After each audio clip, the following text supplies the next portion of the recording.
A gente nasce, aprende. Uma das primeiras coisas que aprendemos é a contar. Mas já parou para pensar de onde vieram os números? É isso que a gente vai ver hoje no Arquivo 53.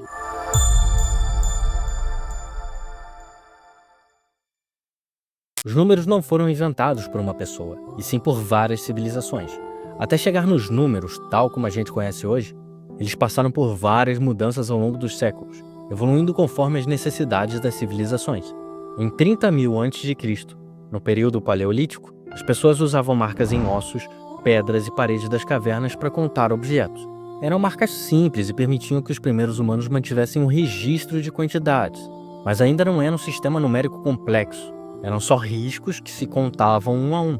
Essas marcas foram evoluindo e com o tempo viraram o que conhecemos hoje como sistema de numeração.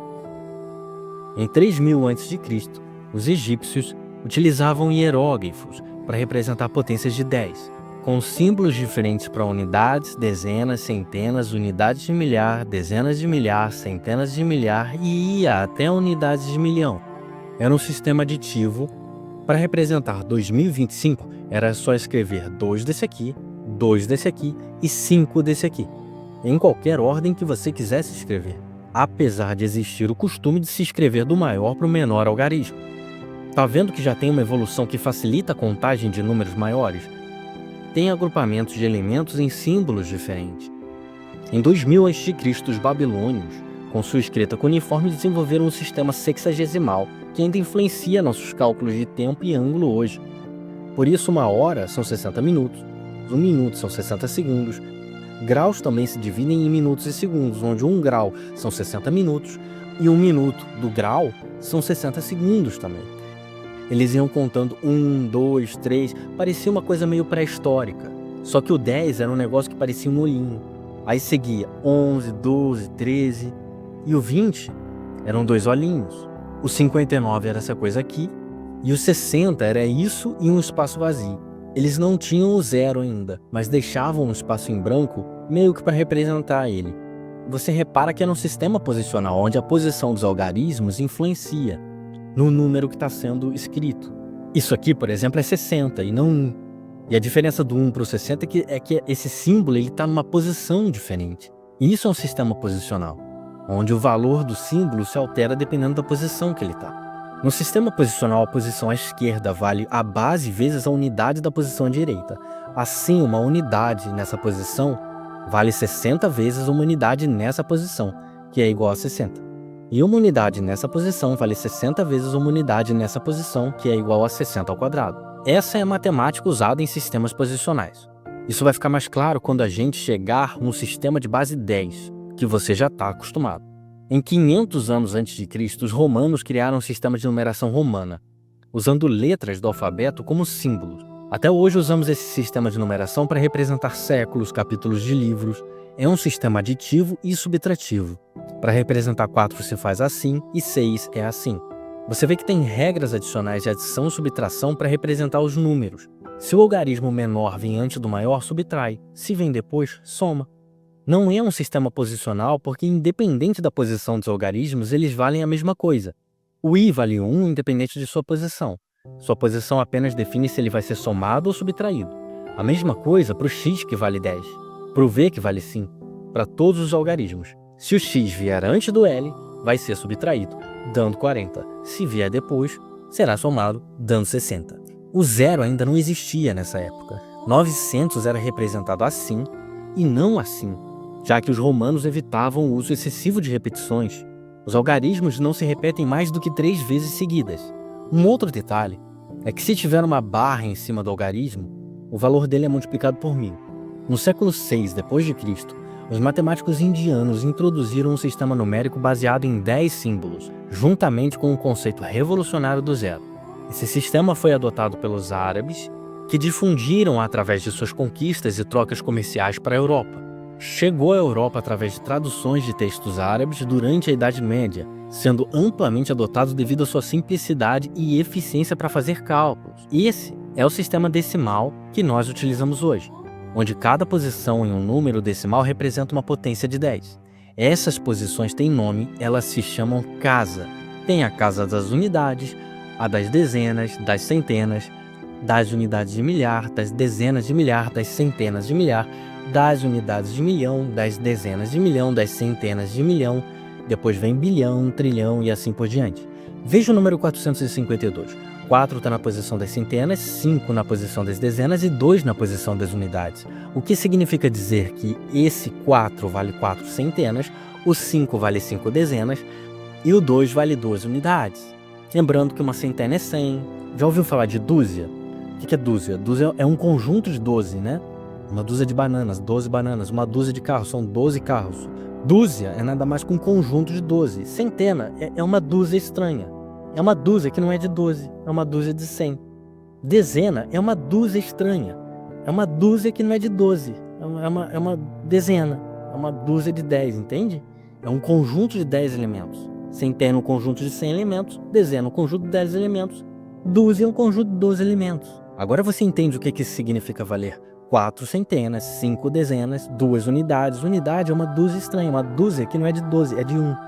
Entendeu? Agora você consegue olhar para um número em base 10 e entender o que significam 4 centenas, 5 dezenas, 2 unidades. E que se você somar isso tudo, vai dar 452. Isso mostra como cada dígito contribui para o valor total do número com base em sua posição. Normalmente a gente expressa essas posições como potências da base, que nesse caso é 10. Mas existem outras bases de todos os valores possíveis. Uma outra também muito utilizada é a base 2, que tem 2 símbolos para representar todos os seus números, onde cada casa do número representa uma potência de 2. Cada dígito do sistema binário é chamado de bit, que é a abreviação de binary digit, do inglês dígito binário. Esse número aqui é um número binário. E eu sei disso por causa desse 2 pequenininho que aparece aqui. Se não tiver nenhum número aqui embaixo, então ele é de base 10 por convenção. E esse número vai valer 1101. Mas quanto isso aqui vale? Ora, ele vale 1101 na base 2. Talvez isso não seja um número tão inteligível para você, porque você está acostumado a trabalhar com números na base 10. E como transforma isso para a base 10? Para que eu possa entendê-lo melhor. É só você multiplicar seus algarismos pelo valor correspondente à potência das casas que os algarismos ocupam e somar tudo. Agora, se você quiser passar um número de base 10 para base 2, você faz sucessivas divisões pela base, que é 2 no caso, e registra os restos assim. 13 dividido por 2 dá 6 com o resto 1. 6 dividido por 2 dá 3 com o resto 0. 3 dividido por 2 dá 1 com o resto 1. 1 dividido por 2 dá 0 com o resto 1. A gente vai até o quociente valer 0. E lendo os restos de baixo para cima, temos 1101. Portanto, o número 13 em decimal é 1101 em binário. E se eu quiser converter qualquer base que não seja 10 para uma outra base que também não seja 10, como da base 3 para a base 11, por exemplo, a melhor forma é usar a base 10 como pivô. Você converte da base 3 para a base 10 e depois da base 10 para a base 11. Por exemplo, esse número na base 3, convertendo para a base 10, temos na posição 0, 1 vezes 3 elevado a 0, igual a 1. Na posição 1, 2 vezes 3 elevado a 1, igual a 6. Na posição 2, 0 vezes 3 elevado a 2, que é igual a 0. Na posição 3, 2 vezes 3 elevado a 3, 54. Na posição 4, 1 vezes 3 elevado a 4, 81. Somando esses valores, temos 142, na base 10. Agora pegamos o número decimal e convertemos para a base 11. Para fazer isso, dividimos o número pelo valor da base, 11 no caso, e registramos os restos. 142 divididos por 11, 12 com o resto 10. 12 divididos por 11, 1 com o resto 1. 1 dividido por 11, 0 com o resto 1. Quando chegamos a um quociente 0, acabou. Lendo os restos de baixo para cima, temos 1, 1 e A. Esse 10 aqui é um algarismo só na base 11 chamado A. Da base 10 para cima, a gente começa a ter letras, como se fossem os algarismos, que na base 10 ocupariam 2 casas. Temos o algarismo A, o algarismo B, o algarismo C, o algarismo D, e assim por diante. Portanto, esse número na base 3 é equivalente a esse número na base 11. Agora vamos ver como isso é cobrado na sua prova? Isso é um assunto um pouco mais fácil, ou seja, TRI altíssima. Você não pode se dar ao luxo de errar. Você não precisa se preocupar em decorar o que significam os símbolos estranhos que representam os números, ou seja, quanto eles valeriam na base 10. Porque quando isso cai, a prova te fornece uma tabela para isso. Só é bom que você já tenha tido contato pelo menos uma vez na vida com sistemas de numeração mais antigos. O que vale a pena você saber é, quando somar e subtrair para formar os números romanos, o nome das casas da base 10, unidade, dezena, centena, unidade de milhar, dezena de milhar e assim vai.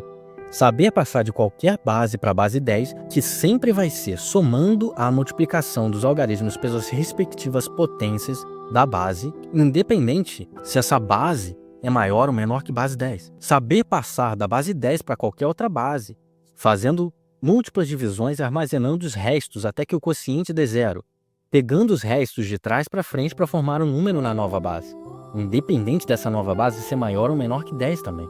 E isso é tudo que tem que ficar dessa aula. Qualquer dúvida, deixa nos comentários que eu vou ter o maior prazer em ajudar. No mais, lembre-se sempre, cada vídeo assistido é um passo mais perto dos seus sonhos.